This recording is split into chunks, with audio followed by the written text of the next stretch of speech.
Hi mga say ug soy, adsi on my life na nakabungwit og putig lagay na 3 times na lugan, nalapit na ma-expire ang mattress jay. For today's video jay, bitaw mga say ug soy, mayroon akong i-share sa inyo na isang lipstick na sobrang viral ito dito sa Amerika at mayroon na ito sa Pilipinas. Napakagandang lipstick ito. Kapag ito talaga yung mabili yo, hindi ka talaga magsisi. Sobrang ganda niya at sobrang yung yung shade niya lakas talaga makasyala at hindi siya pigmented. So, sa totoo lang, ito na po yon nilagay ko na sa lips ko. Ito po yung tinatawag nga Time Foria. So, familiar ba kayo nito? Ito yung sobrang viral ngayon na lipstick kahit sa Pilipinas, mayroon na ito. So, ang ganda ng packaging nila. O, diba? Ito po yung Lonaris 002, yung napili kong kulay. Kasi try ko lang kasi sobrang viral na ito at sobrang dumadaan talaga sa newsfeed ko. So, sobrang ganda ng packaging. And then, charan, ito na po siya. O, di ba? Napakaganda. Wow. Sobrang ganda ng lalagyan niya. At higit sa lahat mga Zai ug Soy, napakaganda ng shade na ito. Kasi, na-try ko siya kagabi. Hindi siya pigmented.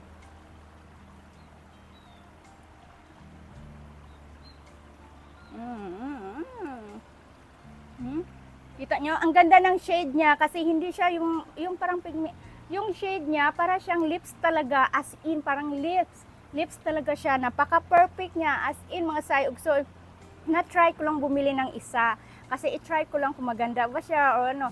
Dai, ang masasabi ko, kapag bumili kayo nito, hindi kayo magsisisi kasi sobrang ganda ng shade niya. Bibili pa ako ng ibang kulay kasi sa totoo lang, yung mga lipstick ko talaga is, yung brand ng lipstick ko is L'Oreal. Before, I use Iverbelina. Pero nung nag-move na ako dito sa America, tapos naging L'Oreal na talaga ako. Naging loyal na ako sa L'Oreal na brand ng lipstick. Kasi itong yung lipstick na ni Dudong sa akin, inoffer ni Dudong sa akin, sabi niya maganda daw ito. Kasi yung mami niya, ito yung ginagamit ng mami niya noon. Kasi yung mami ni Dudong is fashionista, model, tapos yung assistant si Dudong.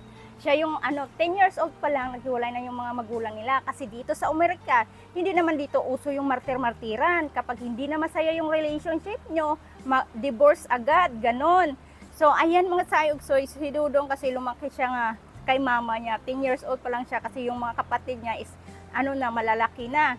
So, ito po yung L'Oreal. So, natawa ako sa kanya kasi lagi niya itong binili kapag pumunta sa ng mall na siya lang kasi minsan busy din ako. Ang dami kong hinahandle na career charot. Bumili siya sa akin. Bumili naman siya ng bago. Kung totoo sila, mayroon ako nitong kulay. Mayroon akong 12 shade nito. At yung iba kong lipstick ng ganito design, hindi ko pa talaga nagamit kasi kung ano yung nabuksan ko, yun lang talaga yung ulit-ulit kong gamit. Yung iba nito nasa Pilipinas, hindi pa talaga nagamit. And mostly, mayroon akong nagagamit, pero lang siya, hindi, marami pa kasi parang twice ko lang gamitin ngayon. Tapos, mag-stick ako sa color na gusto ko. At syempre mga Sai Isoy, at ito na naman. O, di ba? Ang hirap talaga kapag makabungwit kag putig lagay na perfectionist, na passionista. Kasi hindi ko na talaga siya, maluluding lang talaga yung brain ko kapag kakalabanin ko siya. So, kaya hinayaan ko lang siya. Sabi niya, ito daw, lipstick daw sa lips. Sa lips din ito. Tawang-tawa ako sa kanya kasi pinagtrip-tripian ko. Minsan kasi sinasabi ko saan yan gagamitin, ganyan. Pero alam ko naman, tapos ito daw, dito daw yun, pamutang-butang sa mukha. Tawang-tawa ako sa kay Dudong kasi minsan kasi dumating din yung point na minsan ako na ang umayaw kasi sa dami-dami kong mga makeup, sa dami-dami kong lipstick, hindi ko naman yung ginagamit yung iba. Yung iba nakatambak lang sa cabinet ko, ganon. So, kaya lang wala akong magagawa. Diba? Sabi ko sa inyo, mahirap kalabanin yung mga putig lagay na overhang yung brain ko. Kaka-English sa kanya. Sabi niya, alam ko naman yun, kapag kalabanin ko siya, isa lang yung turn niya, sabi niya, pag binili ko, gamitin mo, gano'n. So, yan ang mga sign na share ko lang sa inyo itong lipstick na Time Foria at highly recommended ko sa inyo kung kaya nyo sa bulsa nyo, ito na lang bibilhin nyo. Sobrang ganda. Hindi ko alam kung magkano ito sa Pilipinas. Kasi dito yung presyo nito nasa $13. So, ayan. Sobrang ganda. Highly recommended ko sa inyo ha. And na-prove ko na sobrang ganda ng lipstick na ito. Have a great day!